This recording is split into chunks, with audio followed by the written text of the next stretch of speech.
Good evening and welcome.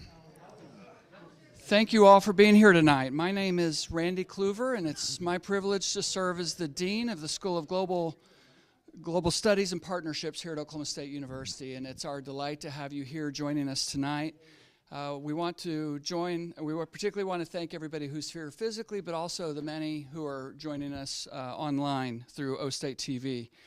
The purpose of the Global Briefing Series is to bring nationally and internationally prominent speakers, thinkers, and doers to the campus and the community of Oklahoma State and Stillwater to bring greater insight and understanding to the OSU community of important global trends and issues, and to help us better understand facing the critical issues facing our nation and the world.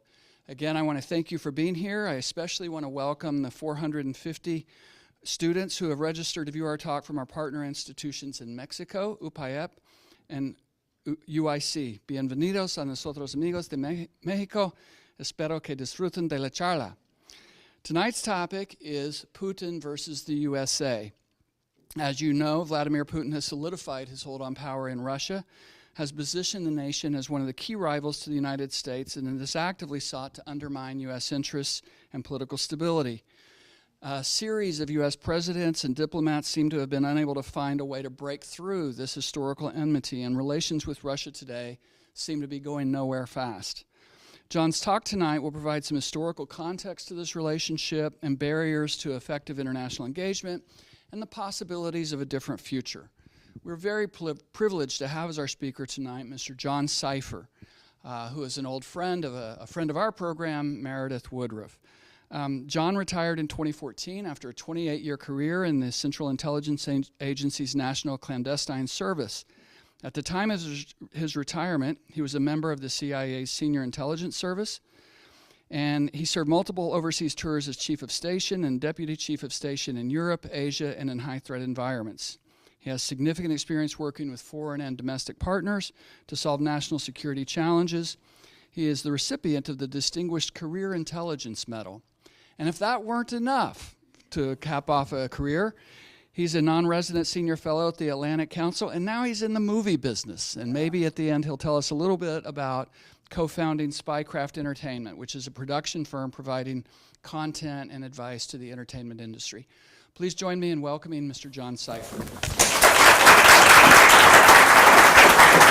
Thanks. And if I could ask you to silence your phones, I would appreciate it. Thank you. Is this thing working? Can you guys hear me through the speaker? I can't answer that question. Somebody can answer that question. I can speak louder. Is it working a little bit? All right. So thank you very much, Dean Kluver, for that. It's a pleasure to be here at University of Oklahoma. I'm sorry, I'm going to the game on Saturday, so I'll know for sure that we can do. But Meredith, if you guys haven't met her, Ms. Woodruff there was my boss at Central Intelligence Agency. We were scared to death of her when we worked with her for years around the world. She was probably the most senior and scary woman at CIA for many years. And so if you want stories, she's the one to go to. So just to give a quick background, so the clandestine service of the CIA is the part of the organization that runs spy networks, right? So the CIA was put together to try to provide policymakers, presidents and secretaries of state and others, intelligence to make better policy decisions. See how that goes often. And so there's a big it's sort of split into two big groups. There's an analytic cadre that mostly stays in Washington, almost like a university. People are experts on almost every kind of issue you can imagine, from Iranian missile programs to Egyptian economy. And then there's the collectors, like people like Meredith and myself, who work overseas, usually spend 2 to 4 years in a different place, trying to recruit sources to give us intelligence that the U.S. government can't get any other way. So if our diplomats can get it, if academics can get it, if business people can get it, if satellites can get it, if defense attachés can collect it, we don't need to steal it. But for those few things that the U.S. government needs that it can't get any other way, they have a clandestine service whose our job is to try to figure out how and if we can steal it. And so I give you that background to give you a little bit of sense of what we're going to talk about today, because to really understand Russia today and Vladimir Putin today, I think you need to understand what an intelligence service does, and in their case, how very powerful it is and how it really impacts everything there, their internal domestic policy and their foreign policy. So when I was in Pakistan, when visitors would come, congressmen and senators and big shots would come through, we'd always have to give them a briefing on what's going on here and what's important and not important, how does it impact Afghanistan and these kind of things. And we'd always start with a quip. And we would say, whereas most countries have an army, in Pakistan the army has a country, suggesting the army runs everything there. And so that's sort of why I want to talk to you about Russia today. The intelligence security services there sort of run everything. And so when academics look at Russia, or people from the outside, there's a lot of ways to look at contemporary Russia.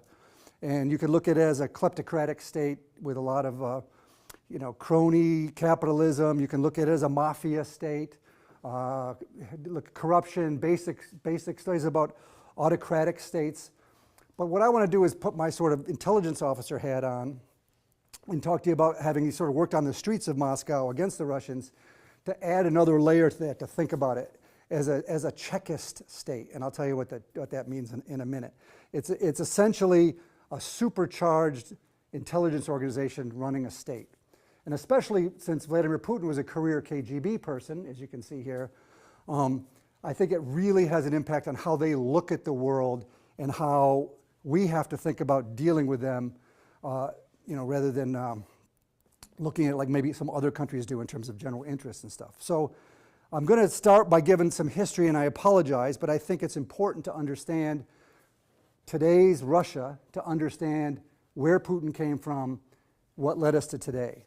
And to sort of give an example of that, probably the greatest diplomat in American history was George Kennan. He's famous. He wrote the famous sort of thing that led to the sort of the Cold War and how we structured our foreign policy in the State Department. And the story is essentially every U.S. ambassador going out to Moscow, every new ambassador to the Soviet Union and Russia during the Cold War and after, would always trek up to Princeton University to see Mr. Kennan after he had retired from the State Department. And they would go up to the great man and say, I'm heading out to Russia, I'm heading out to Moscow. What can you tell me about how I should prepare myself? How do you see present-day Russia? And reportedly, Mr. Kennan would say to them, what I want you to do is I want you to go to any academic library, the Firestone Library in Princeton here is fine, look up any book on Russia from 18th or 19th century, and you know all you need to know about today. Essentially saying there are some continuities and things about Russia that sort of are everlasting and are important to understand the culture, the place, the history, and what makes them tick. And so I want to step back and talk a little bit about some of that history. So does anybody know who these people are? Can anybody, those are the names to anybody? He's got some Russian study peoples here, yeah. That's Stalin. Which one? On the left. Uh-huh. Is that Trotsky? Yeah, very good. I don't know what the person on the right is. All right, those names, do you know those names? I think the second one is Stalin, if I'm not mistaken. That's correct, yeah. Don't know the other. So Lev Bronstein is Trotsky here. Yusuf Djugashvili is Stalin, and Vladimir Ulyanov is Lenin up on the right. And so I bring that up to say, like, what's really interesting is, why don't we know these people by their real names? In history we know Lenin, Stalin, Trotsky. Those names are really important in sort of the history of Russia and the Soviet Union. One of the reasons we don't know their names is because they spent their entire young adult life hiding and running away from the Tsarist secret police. Communist parties around the world were underground organizations whose job was to, essentially, they were clandestine organizations trying to defeat the sort of secret police of the day. They were called the Okhrana, the Tsarist secret police. And so it's really interesting to know that the beginning of the Bolshevik state, the beginning of the Soviet state, started with people who all had been fighting against a security service, who'd all got all of their experience in underground clandestine operations.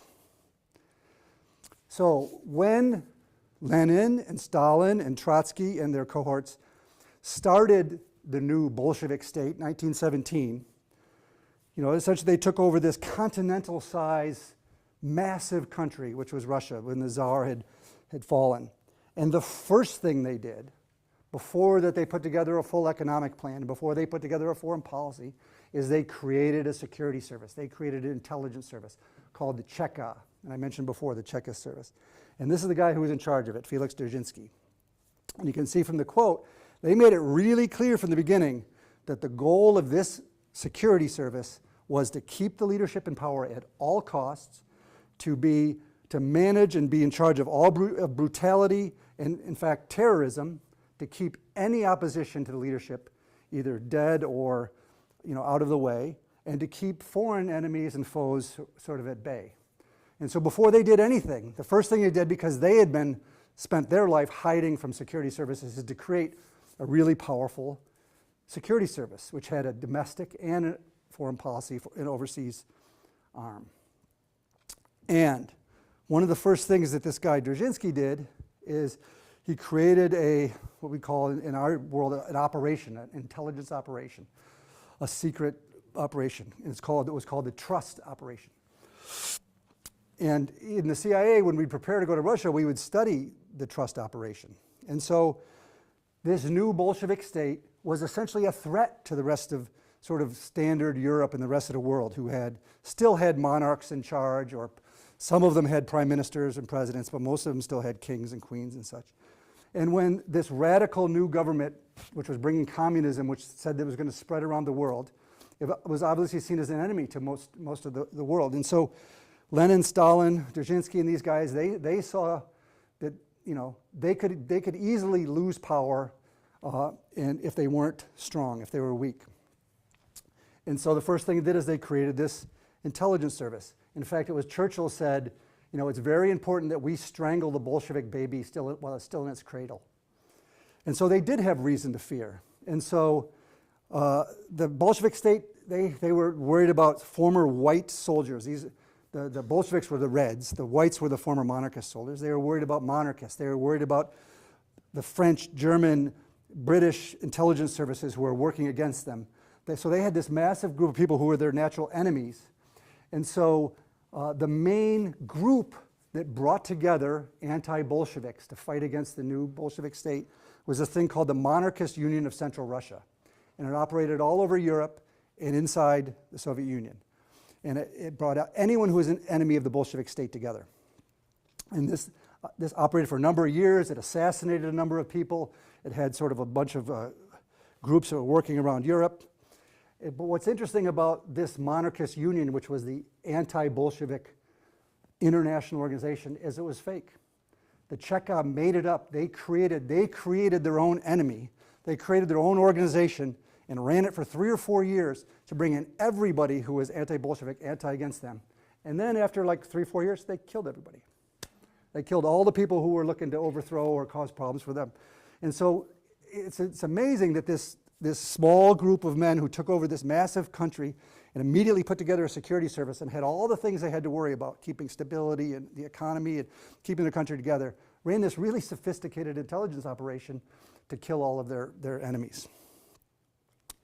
And so I'll fast forward a little bit as we move into, after the 1920s into the 1930s, World War II, into the Cold War, to talk a little bit about how this Cheka, which then became called the NKVD, eventually the KGB, and a number of these other groups, how they operated. So the first defector ever from the Soviet Union was in 1928, this guy named Boris Bayanov. And he worked in Stalin's Politburo, right in the Kremlin, and he snuck away one day in 1928, made his way through southern Russia, through modern-day Turkey, through Persia, modern-day Persia, or not modern-day Iran, into British India, where he presented himself to the British in India and said, I'm a first defector. Nobody knew what defectors were at the time. I'm not going back. I want to tell you about the Stalin state. I want to tell you about what's really happening in Moscow and the Bolshevik state. And in fact, the West knew very little about what was happening. And his main report was, we see the British and the West as our main enemies. We are working to undercut and do damage to them from the inside. We are presenting propaganda and fake information to keep all intellectuals and people to throw sand in their eyes. and the Kremlin is sending assassins around the world to kill anybody who we might be seen as a threat. And so defector after defector over the rest of the 1930s, 40s, 50s, the Cold War, essentially came out with the same story. Our job is to keep our enemies off balance. Our job is to send to assassins around the world. Our job is to undermine our adversaries from the inside. We're not going to take them on with our army. We're going to use the tricks of intelligence and security services to undermine them from inside. So as World War II approached, and Hitler started to put together, an army and was a potential threat to invade the Soviet Union. The Cheka, which is NKVD, OGPU, was collecting information, but they were more focused on liquidating enemies of the people, Trotsky, for example, than they were figuring out what Hitler was up to. Because they were using the Cheka still as this weapon to undermine and attack and assassinate others. So by World War II, because they also had the international communist movement through the 1930s, they had lots of followers, lots of people they could use as spies, as sources, as potential assassins around the world. They had penetrated, they were our allies in World War II, but in the lead up to World War II, they had penetrated almost every institution in the United States. They were our friends. We had 0 sources in Russia. The British had 0 sources of spies in Russia to tell them what was happening. But at the same time, they had people in the US Treasury, they had people in the OSS, they had people in the White House spying for them, they had people in Congress, to include congressmen spying for the Soviet state. They had so much knowledge on the US atomic program that they could check sources against each other. And when Roosevelt died and Truman became the president, the Russians knew more about the US atomic program than Truman, the US president, did, because they had so many sources in New Mexico, at Los Alamos, in the places where we were putting together our atomic bombs. So in World War II, obviously then they were sort of our allies, but they continued to spy against us, which leads up then to the sort of the Cold War. And so what I want to talk about a little bit today, without talking too much about their sort of espionage success, is to talk about most countries, US included, most Western countries, like I mentioned before. Their job is to, maybe run spies, but to collect intelligence in one form or another, to give it to a professional analytic cadre to provide information to policymakers to make better policy. So collect information, analyze it, use it to help policy. The Russians, the Soviets at the time, they did what I said in the beginning there, what I said active measures.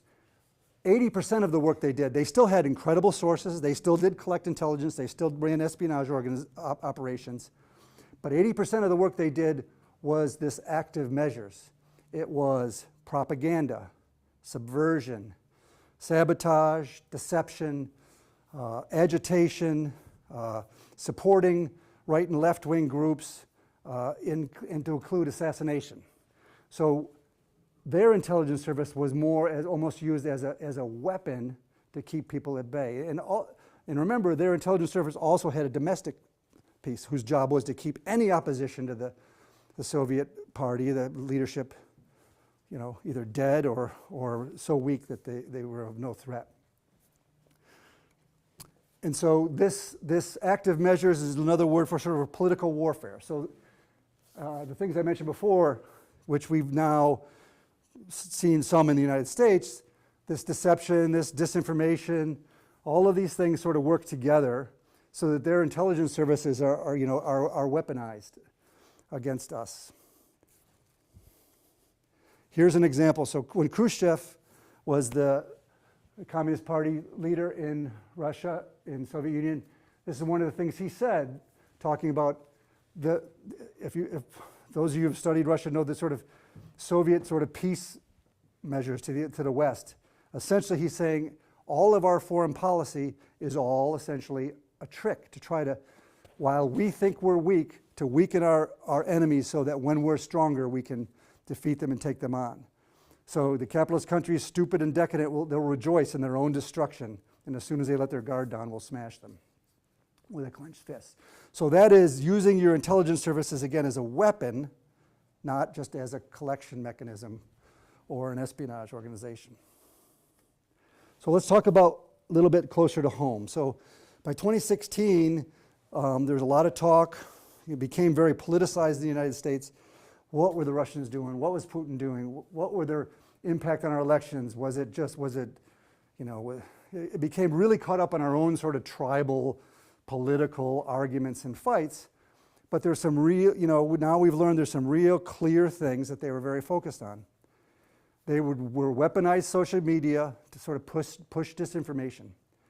They were not trying to get a Republican to change his mind to vote for a Democrat, or a Democrat to change their mind to vote for a Republican. What instead they were doing, which is exactly what the second quote is the same thing that Cambridge Analytica, Steve Bannon's Cambridge Analytica was, is that they were trying to find new voters, angry, sort of says here, neurotic, conspiratorial, angry voters, new voters on the right by pushing propaganda, by pushing disinformation, by pissing people off to get new people who never voted for it to come out and vote, while at the same time trying to suppress the vote on the left, very much using race as a way to do it, by pushing into Black and Black Lives Matter groups, trying to suggest to them that Democrats and Republicans are both saying voting is a waste of time, don't go out and vote. So they were trying to suppress the vote on the left, and they were trying to agitate and push to get more votes on the right.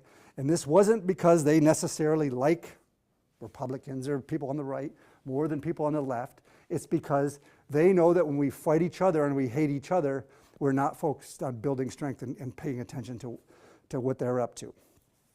And by 2016, one of the reasons why this sort of came into the open and we saw it is that social media now allows them to sort of push these things out to us. They don't have to even create these problems. They can just look at what we're up to and they can amplify them.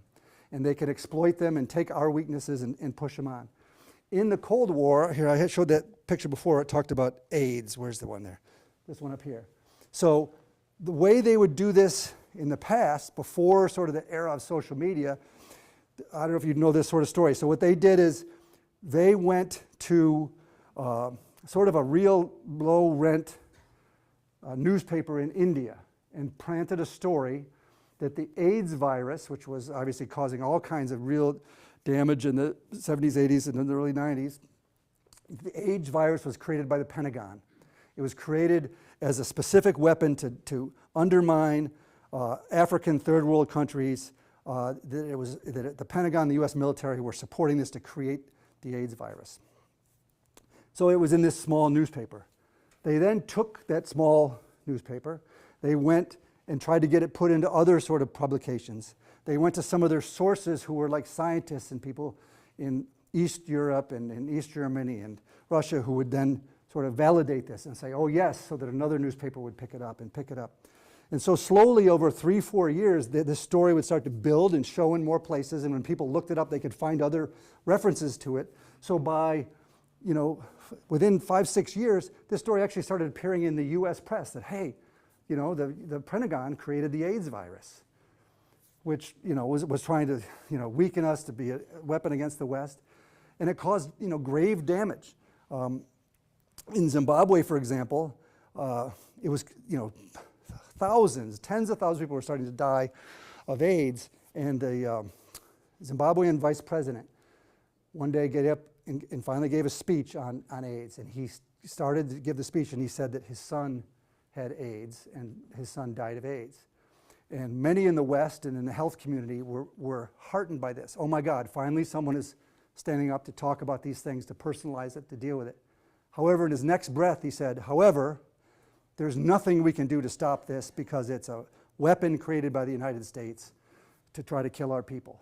So think of the tens of thousands of people who continue to die because of this Russian propaganda thing. Similarly, in 1979, there was a small group of essentially what were early Al-Qaeda terrorists who took over Mecca during the Hajj. So there was thousands of people in Mecca to pray in the annual Hajj in Saudi Arabia. And this small group took it over with armed weapons, took over the Hajj, which obviously was a huge issue the Saudis were trying to deal with. The Russians used this to spread information throughout the Islamic world that U.S. Marines, that the Saudis used U.S. Marines to come in to the holy Kaaba and the holy places to try to kill the terrorists.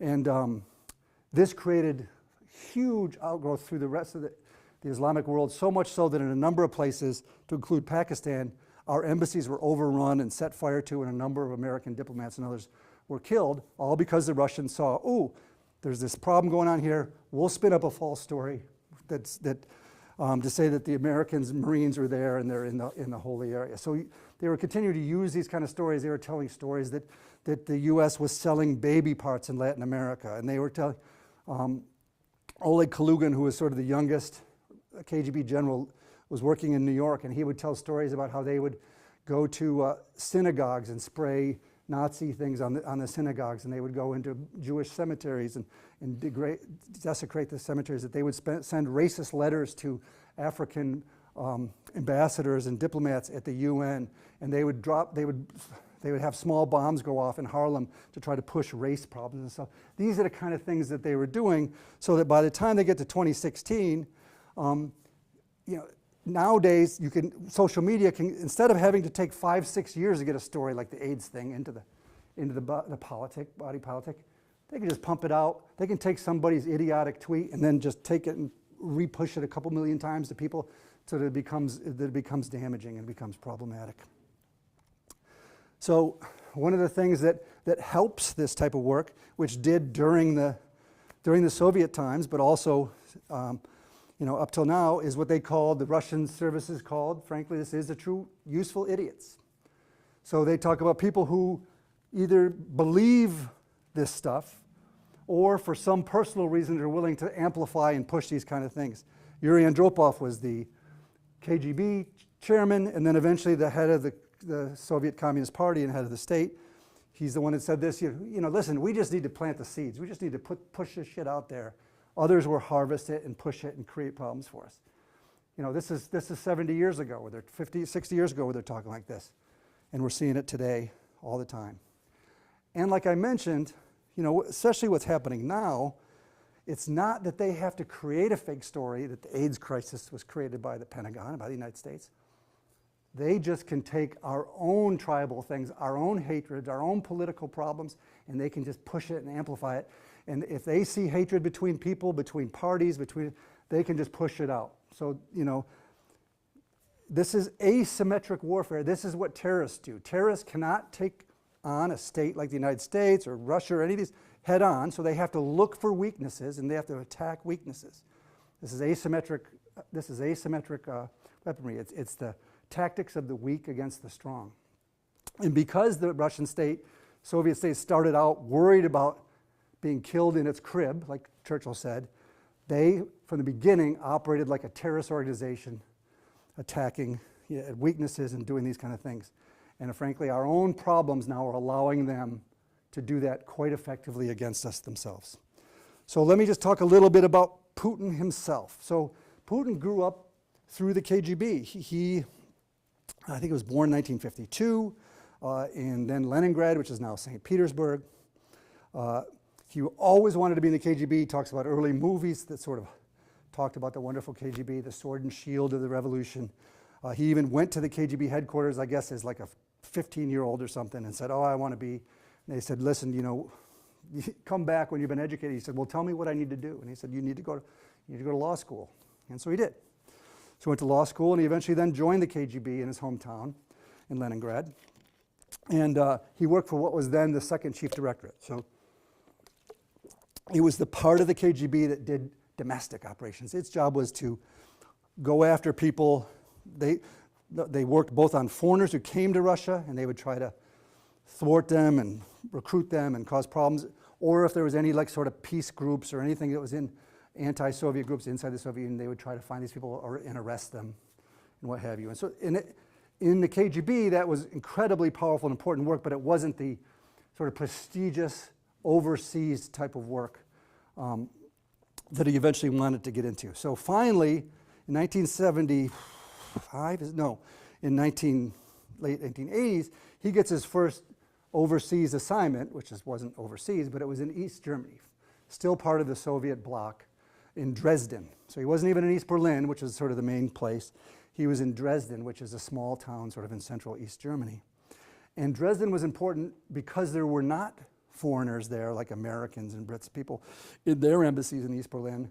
So it allowed the KGB to do things there that could be sort of unseen. They worked with the East German state to support terrorist groups, Palestinian terrorist groups, a number of other ones they were involved in sort of illicit banking into the West, getting sort of dirty money out into the West, taking the party and the KGB money and getting it into Western banks. They were involved in smuggling and trying to steal Western technology and get it in. So his first sort of job was in Dresden. So, and he tells a story. So there's two stories that he tells that frankly do tell a lot about him. That's what he wants you to understand, but also I think really does give a sense of him. So one of them is he tells a story about when he was in the KGB in Dresden and the Soviet Union is starting to fall. And the wall between East Berlin and West Berlin and East Germany, West Germany is falling, and people are starting to flow back and forth as communism starts to crumble. And at one point, massive groups of East Germans finally rise up and they go to the Stasi headquarters. That's the sort of brutal East German security service, which essentially spied on everybody in that country. They had video in their apartments and their houses and all these type of things. They followed everybody.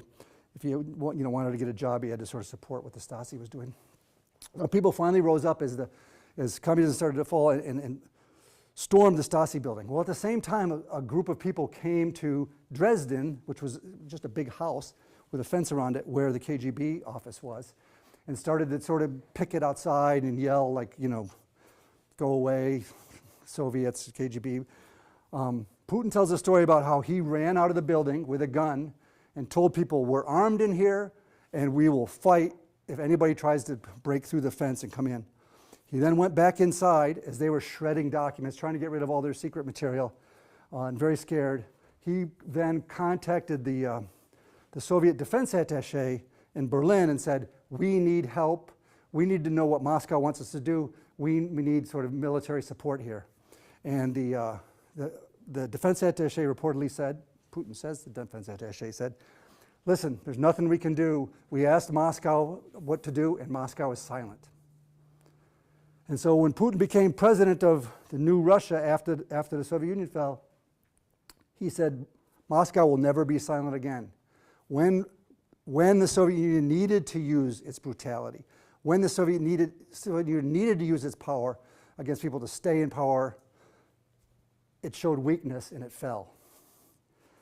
And understand what that had to do for the mentality. If someone was in the prime, he was in the biggest, most important institution in a superpower. So you guys are too young to remember, but there's two superpowers, the Soviet Union and the United States. They were in a country that they thought was a world power. It was never going to go away. He's in the KGB, he's in the powerful KGB, and the state falls apart. Think about how that has to deal mentally. And he says, when the state needed to do the simplest of things, it couldn't do it. And now that he's in position of power, it's never going to be weak again. Another story is told by Hillary Clinton when she was Secretary of State and she visited Putin in Leningrad, in what's now St. Petersburg. And apparently Putin told her a story about what it was like to live in Leningrad in World War II and after World War II. Two of his brothers died when they were very young. His father went off to fight against the Germans, the Nazis, who would come into the Soviet Union and came around and blockaded Leningrad. So bad that there was cannibalism. People were dying. It was really terrible. And Putin tells a story to Hillary Clinton, said, my father was at the front outside of Leningrad fighting the Nazis. And finally he got one day off to come home. And he came home to see the family. And at the time there was piles of bodies, piles of dead Soviets on the streets. People were dying of starvation and other things. And apparently he was on the streets and saw what looked like his wife's shoes or feet under one of these piles, apparently dead. And apparently his father went sort of crazy and was digging through the dead bodies and pulled this woman out. And apparently she was close to death but wasn't dead and was able to sort of resuscitate her and bring her back to life. And Hillary Clinton says, this is Putin's story to say that's how he views himself. His job is to take the dead, almost dead Russia and resuscitate it, bring it back to life. Moscow will never be weak. Moscow will never be silent, and we're going to resuscitate and bring this country back to where it needs to go. So the United States has spent a number of years trying to figure out, listen, the Soviet Union fell. Russia is a Western country, part of Europe. It should be starting to move towards a more normal relationship. It should start to move towards a more Western way. People want goods. People want to be part of the rest of the world. And we keep assuming that it's going to move in that direction. Putin's been in power now since 1999, 20-something years. And we continue to try to think he's gonna change. He's essentially consolidated power. He's taken power over business interests and oligarchs. He's taken power over the legal mechanisms there. He's taken power completely over the media. He's used sort of his old KGB buddies who knew where the money was when the Soviet Union fell and sort of took it in and he runs this sort of criminal kleptocratic sort of crony state. And a number of US presidents have thought that they would try to appeal to him, that if we just have better policies, if we just try to reach out to Russia, they should understand and they should start to want to be part of the West. Now we've had 20 years and it just hasn't worked. We've reset, we've tried to do these kind of things. And my argument is that, listen, Putin has made it clear now, after 20 years, he's not going to change. He's a Chekist. He makes sure that every day on Chekist Day, to celebrate the people who did the trust operation to kill all of their enemies, every December 8th, when he's Chekist Day, he is in Moscow to celebrate with his security services. He has now changed the Constitution so he can stay in power essentially until he's dead. He needs the West. He needs the West to have somebody to blame. So when his economy is bad and weak, he can blame, oh, this is the West, this is the Americans, these are the people, they're keeping us, we need to be strong, they're undercutting us. So they're using this propaganda and this type of stuff with their own people to understand what they're up to. And so, unfortunately, as we move forward with the Russians, as long as Vladimir Putin's there, he's going to look at the world like a KGB officer. He's going to try to keep his enemies at bay, to do damage to them from the inside, and keep his intelligence services as his most powerful weapon to use for his foreign policy. So that's my sort of talk about sort of the history and how we ended up with Vladimir Putin. And I don't know how long I spoke, probably not very long enough, but I am willing and happy to stay here and talk and answer any questions that you might have. And I just put up some of these books as sort of potentially interesting books to look at. I'm glad to talk about what it's like to operate in Moscow. Some of those are actually pretty good for that. And some of them provide some other things, about Russian states. Thank you so much. My pleasure, thanks. So we do have some time for questions. If you have a question, raise your hand. I'll bring the microphone to you.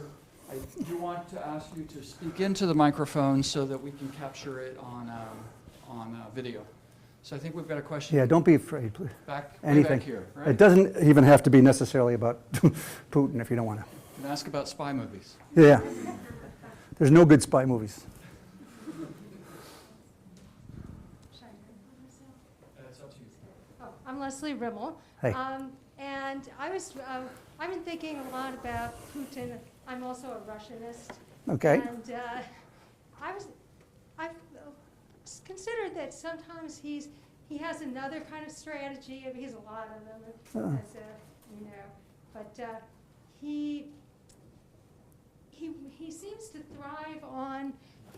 Oh yeah, he seems to thrive on making trying to make other countries look bad when he can't do any good for his country. Mm-hmm. So, and I would call that, like, you probably are familiar with the term zloradstvo, schadenfreude. Yeah. So make everybody else look bad when you when you don't have the power yet to make your own country thrive, which it should be doing. I think that's very right. He wants to, like we talked about, asymmetric terrorist means sort of keep his enemies weak, keep them at bay. Anything he can do to make the United States, his main enemy, weak, anything he can do to separate the United States from Europe, he wants to do. And then internally, he knows, he's been there 20 years, he knows that the people understand the system's corrupt. He knows that the people who work for bosses are all making big money and they can't make big money. They're clear that the economy is corrupt. In the Soviet days, they could at least pretend like we're moving towards communism. We are a special, it's an ideology that you can look towards. He knows they don't have that anymore. He knows that people just see the place as corrupt. So his only real option is to essentially throw dirt into the river of information, to put stuff out there, to essentially pollute that river, to say, yeah, you think we're bad? Look how bad America is. Look how bad these other places are. Just to sort of, there's no real truth. On any issue, people get overwhelmed with crap. It's like, is it this? Is it that? They just pump in false information and things out to people. So people essentially back off from politics. It's like, I don't know if this is right or this is right. There's 700 things coming at me. I'm just not going to play this game. And yeah, everybody looks corrupt. The West is just, that's all for money too. So he benefits when his population says, I don't want to play in the political theater. I'm just going to stay back. And so I think that's part of why he's trying to weaken everybody else, because he knows that he can't pretend like they're wonderful and strong, because people know better. Thank you. If I may ask a personal question, Please. how did you end up in the CIA in your profession or your past profession? Not really exciting. So I'm from upstate New York. My parents were teachers. And I always sort of liked history, and I liked Washington and politics-y kind of stuff. When I was an undergrad, I went to a little school in upstate New York, and I did get a chance to go for a semester overseas. I was in London, and I'd never been overseas, and I thought it was great. I liked it. I wanted to do something like that. I went to graduate school at Columbia in international affairs, and wanted to sort of stay in that area. And there's a number of I was moving towards national security, foreign policy kind of jobs, and the CIA was one of the big institutions that was sort of hiring people. I thought I would go in to be, like I mentioned in the beginning, an analyst. I would go work for a few years to be an expert on something, German military, and then I would leave and go get a PhD or something like that. And then when I came in, they have sort of CIA 101, where everybody's together, the analysts, the science and technology people, the case officers, which is what the clandestine service is called. And I learned more about the organization. The people, my friends were ones that were getting ready to go overseas, and it just, I didn't think I wanted to do a career overseas. And eventually sort of changed my mind. I never actually worked as an analyst. I stayed in the clandestine service, and then essentially you learn a language. You're trained in how to do surveillance detection and recruit spies and write intelligence and prepare for counterintelligence and people messing with you and all those things. And then you take a language and you go overseas and you work in an embassy perhaps, or for 2-3 years, and it's fun. Like, you learn a whole new culture. You find what are the issues, what are the people interested in, what's sort of the background and culture of this country and the people. You get to know the people, and it's very hands-on, person-to-person stuff. And then you come back, and so you might be in Japan for 3 years, learn everything about Japanese history and culture and people and issues, and you're totally invested in it. And then you come back, and now you're going to Tunisia, and you come back and you learn Arabic, and you do the same kind of thing. And so all of a sudden, 30 years goes by, and you've had a good time and been to a lot of places. So I was in Moscow. I did Russian stuff. I was always interested in sort of the counterintelligence, this sort of spy versus spy stuff. But I also, worked on terrorism, and I was in Southeast Asia, and I was in the Balkans during the Balkan Wars, and in Pakistan, and did some work with the FBI domestically. So it was a really, I think, fun and interesting career. And so, not exactly sure how I got into it, but I stayed. Question over here. Normally don't ask, but You can ask. hi. I normally don't ask questions, but I lived through this, and my question is, why was Moscow silent? Well, that's interesting. That's a very good question.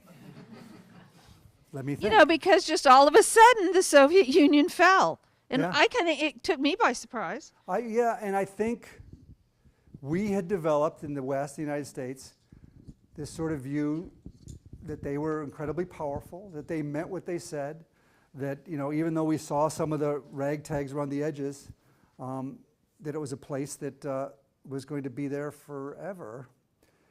But I think when Gorbachev came into power and he tried to reform that system, it showed the real weaknesses. And this country was starting to fray more than we realized. And some people tell the story about, communism works like this. Like if you're digging a ditch, you have 20 guys, and they're not digging fast enough, you shoot one of them, and the other guys dig a hell of a ditch.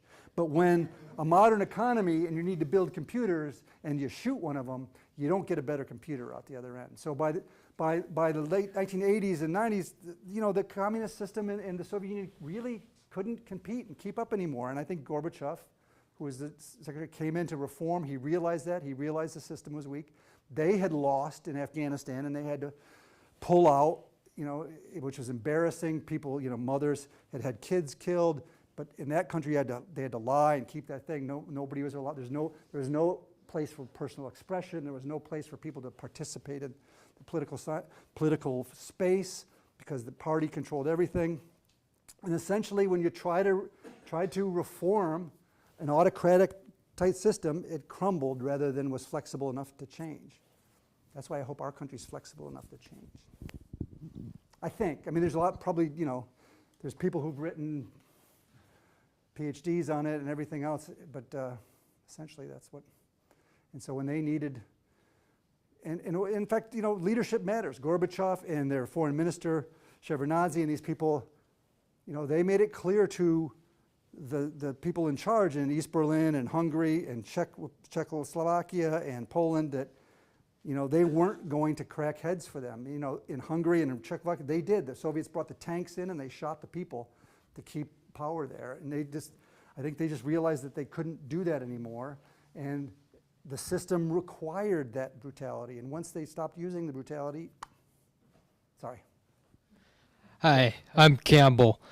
So my question for you, and you mentioned this idea of a lot of foreign disinformation to basically kind of leverage and kind of create enemies among ourselves, so to speak. So my question for you is, with current events going on from COVID-19 and all the misinformation being spread, what are some strategies that the U.S. can leverage to kind of counter some of that foreign intelligence? It's a great question, and the problem is it's not easy answers. Lying can spread so much faster than anything else, and so they're pushing heavy-duty COVID disinformation. In fact, YouTube just stopped all RT is the Russian television channels, and they stopped all of RT stuff onto YouTube in Europe because they're pushing out fake COVID information, anti-vax stuff. Even as much as, remember when Colin Kaepernick was kneeling at a football game, the San Francisco 49ers, they were pushing these kind of things. So from the early days, they see race as a problem in the United States, and they push those kind of things. So what are the answers? The big answer, seems to be we need to do a better job of dealing with Putin and Russia. We can't continue to think that if we just leave them alone, they'll come around. We need to sort of threaten some of the things that make them realize, hey, listen, you got to stop political warfare. You got to stop this damage to our countries. It's a form of warfare, and therefore, the things that matter to him, control and money, we have to hold those at bay. We have to stop their ability to pump dirty money into our system and use our lawyers and use our systems to damage ourselves, and maybe even access to some of these kind of things. This country has to come around to get a sense better of what it means in the modern era with social media and these other kind of things. After World War II, nuclear weapons were a new thing on the face of the earth, and we had to try to figure out, what was going to happen, what kind of threat this was going to be. And it took a number of years that our militaries and our academics and everybody, our foreign policy people came together to try to create a system of sort of deterrence that stabilized things. Right now, there's no system of pushing back or of deterrence, or you can use the information space as a weapon, and there's nothing to push back against it. So there's a lot of things that I think need to be done if there's getting our act together a little bit more, not realizing that everybody who argues with you is a hateful enemy. That's part of the problem is our politicians decided that if you're in the other party, you're the enemy, not Vladimir Putin. You, the Republican or the Democrat, are the enemy. And if you see your domestic, political as the enemy, you are then willing to work with real enemies to attack your enemy, and that's really unhealthy. And so there's a lot of things that we need to do, but those are just a couple, yeah. Hi. Hi. So Eastern Europe has seen a lot of economic growth since the fall of the Yes. of Russia, the Soviet Union, Yeah. and so a lot of investors have been investing in properties there and businesses. Do you see Russia being something that investors should think about as a problem in No. the future? No. He- the problem is, and this is the thing with Vladimir Putin, is he had, and this is why, when we look at the stage, China, Russia, is Russia our biggest threat? I don't mean when I talk about Russia and Putin to suggest that Russia is the U.S.'s biggest issue, biggest threat for us. They have chosen, because they're smaller and weaker, to use those kind of tactics to sort of disrupt and try to break the system. And so they're always going to be a problem for us. Whereas a country like China is trying to actually take over the system, to become actually the new leader on the block. And so that is a bigger challenge for the United States over the next 30 years than a smaller, weaker, troublesome Russia. So what is the problem that Putin has? He's pushed himself into a corner. So yes, he can cause lots of damage. He can put out disinformation. He can, assassinate people, around the world. He can use these directed energy weapons to give brain injuries to our diplomats. He can, they even use their security services to dope Paralympic athletes and their Olympic athletes, using their security services to put false information into the system. All these kind of things. But they pushed themselves into a real corner here because you need a sense of transparency, of openness, of competition for the economy really to take off, for the country to really meet its potential. But what you've done is you've anesthetized your population. You've created a system where corruption is such that the people around you, you've made them all rich because they can protect you, they can do your bidding. Back in the Tsarist days, the boyars were like a powerful people around the Tsar. So when the Tsar had to go to war, they'd go to the boyars and say, I need horses, I need money, I need men to fight my wars. Nowadays, he has all these sort of billionaires he's created around him that will do his bidding. I need you to cause trouble in Libya for the Americans, and I need you to go into Ukraine so that I can say it's not the state that's doing it, you're doing it. And so the problem is, he set this corrupt system up, and you can't really reform it now. Just like Gorbachev, when he wanted to reform it, the system fell. He's created this now. He really doesn't have the ability now to take off the blinders and get the country and the state and the economy to really push forward. So he essentially has to maintain this sort of system of power and everything to keep himself in power. Because when you become a dictator, if you lose power, you lose your life. So he, every day, has to be coming and trying to keep things at bay and fight and use judo, whatever he said, against everybody to keep people down and fight the system. He's going to have to do that forever until he dies, because there's no real. He's essentially made an enemy of every Western, wealthy, rich country. His allies are what? Syria, Belarus. I mean, so yeah, it's going to be tough to invest in Russia. Is the chance to get your money taken away, to get your money stolen, to have no sense of there's a free market that will actually get certain places. They have a really well-educated population. They're really good on cyber issues, on a number of different things, but they haven't been unleashed to be what they could be. And so essentially Russia's, until he leaves, until the system changes, it's never going to be the kind of country it could be, because they're very talented people. So, anybody else? One more question. Thank you. Привет. I would like to know, what do you think what will happen when Putin dies? Do you think that the relationship between the United States and Russia will improve or not?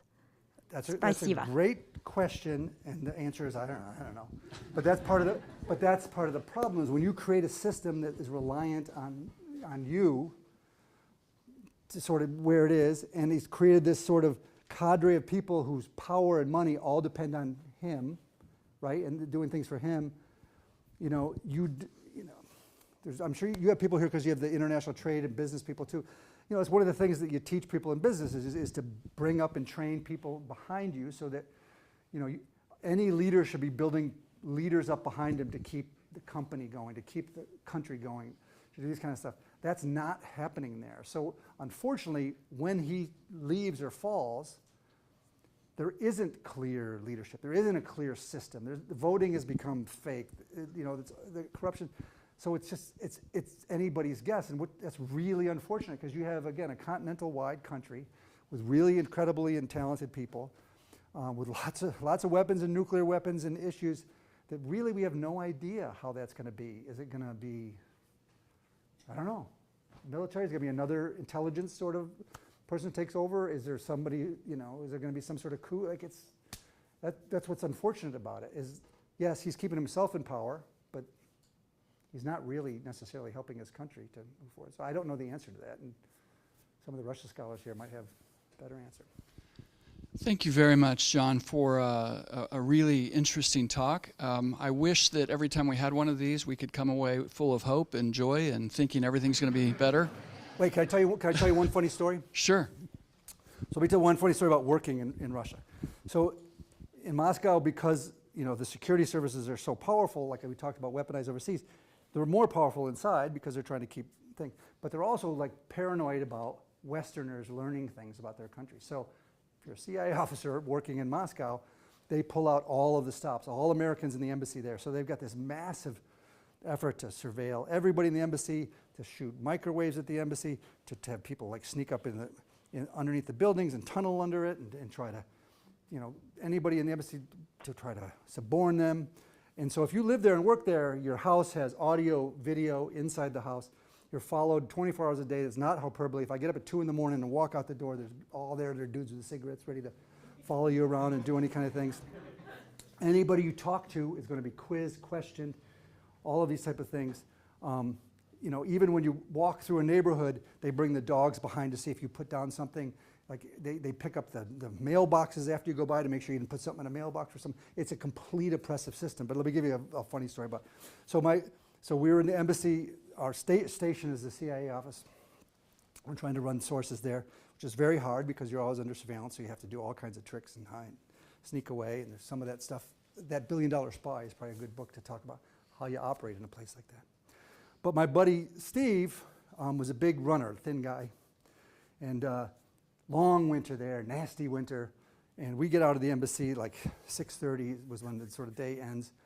And he finally makes his way, and you're driving home and you're surveilled and they're following us, miserable and shitty, dirty on the street with the snow was going away. So it was the first decent day, and so he's going to start running for the first time. So we lived in these big sort of tall apartment buildings.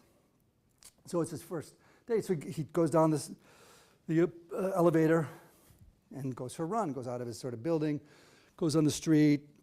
They have tunnels under the street, makes his way to Gorky Park. They have these big gates. Goes to Gorky Park, runs along the Naberezhny, along the river. They have like a place. Makes his way back home. Good, it's my first run. I feel good. So he goes to work the next day, comes home, gets ready to go for a run again, and one of his shoes is gone. And he's very meticulous. His stuff is all. So he's like, huh. So he says, all right. So next day, goes to work.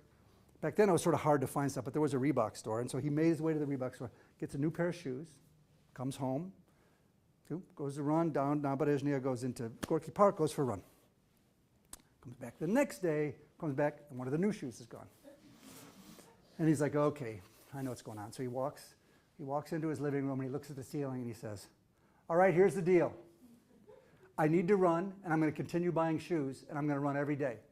And here's my route. I'm going to run, out this entrance and this gate. I'm going to go down here, down there. I'm going to go through the gates through Gorky Park now, but I should come back.